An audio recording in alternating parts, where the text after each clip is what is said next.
All right, guys, I wanted to give you an update on the Smith Wesson Bodyguard 2.0 in 380 auto. This is a safe weapon, nothing in there. I didn't realize a few things. First of all, the first Bodyguard had like a really heavy double action trigger.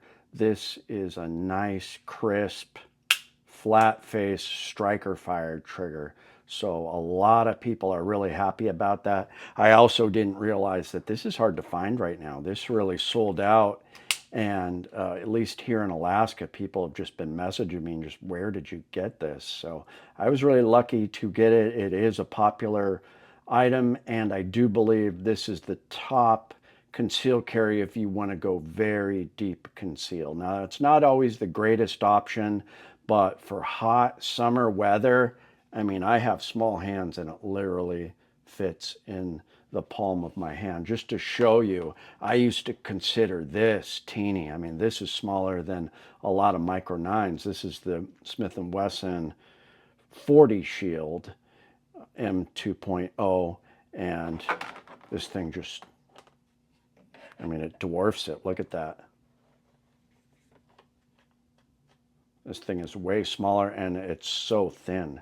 Look how thinner that is. So when it comes to deep conceal and even a backup weapon, which is where it really shines, and I do have to say, I finally love my bug bite holster. Now, this is the best ankle holster I feel that is on the market. It is the bug bite. It's considered a calf holster because it goes a little bit higher than your ankle. But I used to like this, but even like a small J-frame Smith & Wesson revolver, this thing gets so tight and that cylinder is too thick and it just digs into your calf. It's painful.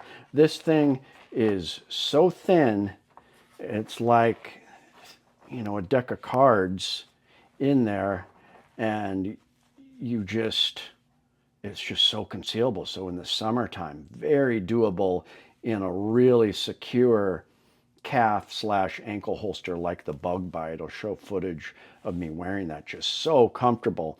I also discovered something. Right now, there's not really any holsters that are made for this. When I was looking around, people hadn't found one, so it'll be important to have a good holster, but this is the Chuke holster. So I designed this Nighthawk Customs years ago for the original Hellcat. And the reason I designed it is because I wanted something that was very deep, low carry, like this old DeSantis rawhide holster I had, this leather holster. And so I just had the Kydex maker do something that was very low seating. Now, of course, this has the foamy clip. I mean, this is like from way back in the day. I hate these clips, so I did get a Quick Clip Pro that I'm going to throw on there that's got the nice metal clips. All the newer holsters will have that. But what is very interesting is original Hellcat holster. I just tightened it up, and as you can see, it clicks right in. Now there's the slightest amount of play like that, but when it is tight in, you know, tight with your belt, it does not move at all. So just temporarily, besides the calf holster, this is going to work. Now, another thing, people will complain about 380 auto doesn't have good power, and that's what makes it kind of a backup weapon or just something for deep carry if you really want to conceal. But I cannot wait to test these out. So 380 ACP plus P, 66 grain, Extreme Defender from Underwood, going 1,400 feet per second. Now that is just amazing.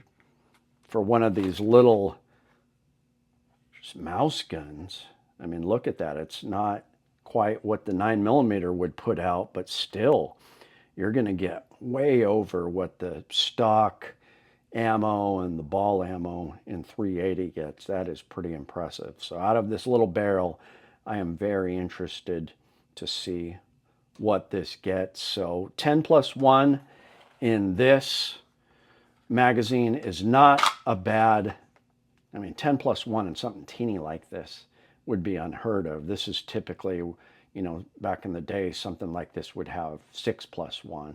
So they did a good job with the magazine, and it does come with the 12 rounder. So you could have 12 plus one, you're only adding about that much length. So it's really not bad.